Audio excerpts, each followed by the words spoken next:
Hey, what is going on, guys? Welcome back to Too Much Tech. Today we're going to be talking about the SteelSeries Apex Pro keyboard. The SteelSeries was talking about a little bit, I want to say less than a month ago, and a lot of people got really hyped about this keyboard after hearing about it at Computex, just because of all the new stuff that they were putting into the keyboard to, honestly speaking, make this the best keyboard of 2019, in my opinion.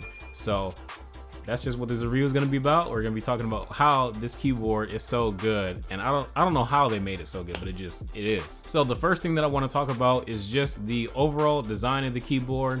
Even though it's a full-size keyboard, it still manages to keep a low profile, and I'll show you what I mean, because it is just fantastic how they were able to keep the build quality so high quality, so nice, so simple, so clean. It uses aircraft grade aluminum. It has an aluminum top plate. It's super strong. There's no flex in the keyboard at all.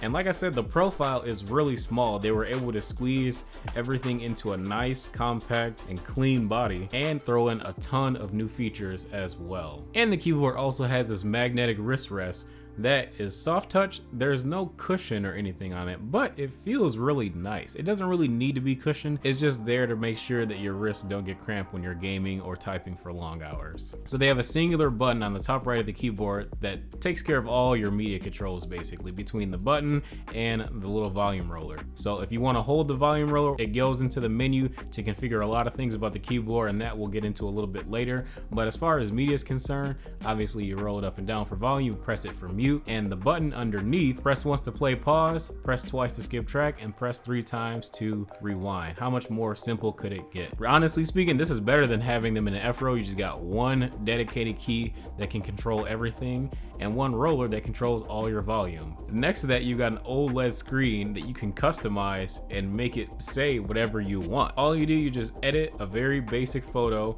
in the resolution that the OLED screen is. It has to be black and white, and you can make that the saying or name or phrase or whatever, or logo that you want to put on your keyboard, and I think it looks super clean. Now let's go ahead and get into the main thing, the main reason why people are so interested in this keyboard. So this keyboard uses 2 types of switches. So you got your traditional SteelSeries QX2 red switches, and then you also have the brand new SteelSeries OMIPOINT switches. And basically these are analog slash magnetic slash some type of magical switch that will either react to the very lightest touch or have to bottom out your key to actuate it, whatever you want it to be, because it's analog and it's fully adjustable. More or less, you can set the actuation point of the keyboard, and it's extremely easy too. You can do it on the keyboard through the OLED screen, or you can do it in SteelSeries software. It is really nice and really convenient how you can do that very easily. And in gameplay, it is noticeable. I'm not gonna say this is gonna make you a better gamer by any means. Having something like this where your actuation can be as small as 0.4 millimeters, I mean, that is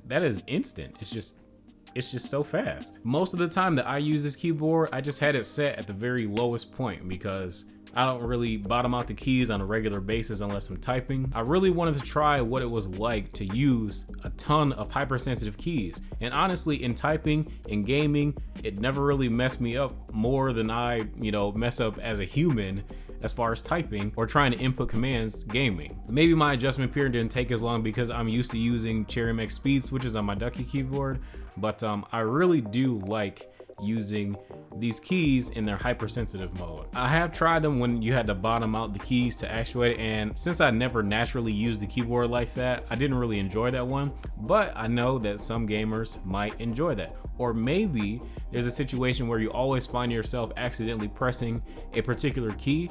Because it's adjustable through the 60 keys on the left side of the keyboard, you can adjust specific key travel distances for actuation. So basically, if you accidentally always hit the Z key or the cap locks key or anything like that, you can ensure that that doesn't happen because you can change the actuation distance of that particular key so that you don't accidentally hit that key. And if you think that 0.4 millimeters is too easy to hit, you can change it, you can adjust it. There's a slider, it's very easy. There's even an indicator on the keyboard in the OLED screen that will tell you how much force you're putting on the keys. It did kind of bug me at first that they only used 61 keys as the new OMIPOINT switches. And I was like, that's kind of lame because this keyboard is $200. I would kind of expect all the switches to be the OMIPOINT switches, but honestly speaking, it's really not that big of a deal. Now I want to give you guys a quick sound test up against some other keyboards that's supposed to have supposedly the fastest switches, just to give you a sound test so you can hear how not annoying these keys are.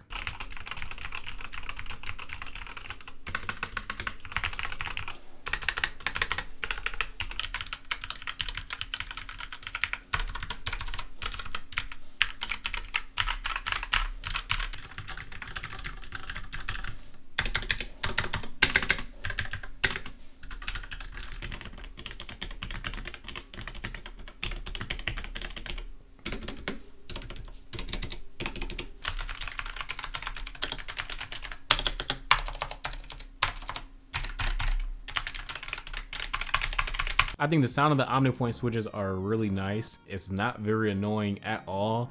Microphones most of the time barely pick it up if it's far enough away. It's not overly loud like Razer switches. And I just think that they did a really good job at making sure that this keyboard and this switch is a really good option for streamers if they don't want to disrupt their viewers with all these extremely loud keyboard clacks. And it's also the fastest switch, so it's like if you want to use a really fast switch, you might as well use this one. The switch feels very smooth as well, like there's no tactile bump or anything like that. But if you are looking for a tactile bump, it will be a bit of an adjustment period for you. But I don't really think it's that bad, no big deal. When you bottom it out, it doesn't make any echoing sounds or anything like that. It doesn't rattle. The keyboard, like I said earlier, the keyboard has some really solid build quality, so you don't get any flex, echoing, none of that. Now the RGB. The RGB on this is really good. Right now it's a bit limited to the presets the SteelSeries has just because they haven't updated the software fully. I believe somewhere in the software said they're gonna update and add more functionality to the RGB, but as of right now, the presets that they have are really cool. I really do mess with the Prism preset and the Haze preset. I like them both. Those are my two favorites, but they got some other cool stuff in there. And then of course you got your traditional Spectrum rainbow wave type. And I think that looks really good. On the OLED screen, how you get to it, all you do, you just hold in the volume rocker for a few seconds and it'll pull up the menu. Scroll through the menu and you click to confirm with the volume rocker and you hit the media key to go back to your previous menus. But you've got different ones. You got some for your RGB lights and illumination. You got some for your key actuation. So there's a lot that you can do just on the keyboard without needing to download the SteelSeries software. Obviously, I recommend it because the keyboard will also receive firmware updates through SteelSeries software. And like I said, at some point, they're gonna add more functionality to the RGB so that you can customize it even further. Now, do I think that this keyboard is worth $200? Yes, it is the best. It's the best. You can make the keys actuate instantly. You can have them actuate when you bottom them out. That is a really nice feature in itself, and it covers all of your primary keys. And on top of that, it's not a loud or obnoxious keyboard. So if you're looking for a nice mechanical keyboard that is not gonna wake up your family when you're gaming, I think this is probably one of the best options out there. And I really think that this is better than Cherry MX Speeds, Red Silence. It's just really quiet. It's not annoying. It's not irritating. It just sounds very regular. I think it sounds less annoying than membrane keyboards, to be honest. Personally, I think SteelSeries knocked it out of the park with this one. This is probably the best peripheral they've ever come out with. And I'm just really sad that the 10 keyless version is not available to order just yet. Now, the nice part is, if you think that this keyboard is too expensive, SteelSeries has more brand new refreshed Apex keyboards on the way. They have the Apex 10 keyless, which is going to be a little bit cheaper than this version and a little bit smaller, so a little bit more low profile. And then they have the Apex 7 variants of this keyboard as well. They're going to come with different switches. So they're going to come with cherry switches as opposed to the OMIPOINT switches. If you're not really a fan or you're just not ready to try out the new switch, or quite frankly just don't want to spend as much money as required to get into the new switch, and you don't really feel like you need to make that change just yet, then you can use, you know, a blue or red or brown switch that's going to be available on the Apex 7 and save yourself the dough. Personally, I think SteelSeries did a great job this year with their keyboard refresh, and I highly recommend that you pick one up if you're in the market looking for a new full-size keyboard or even 10 keyless keyboard when they finally come out. But anyways, that's gonna be it for this video today, guys. If you guys enjoyed, be sure to drop a like and subscribe if you guys are new. I'm gonna leave some gameplay of me using this keyboard as well, so that you can see how this keyboard has helped me out in game firsthand. Be sure to use our Amazon links, it supports the channel. Hopefully this keyboard is available for order by the time I upload this video. If not, as soon as they are available, I'll update the links on Amazon so that you guys can go and buy them. But yeah, once again, if you guys are new and enjoy the video, be sure to drop a like and subscribe if you guys are new. I will catch you guys in the next video and enjoy the gameplay.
Come on.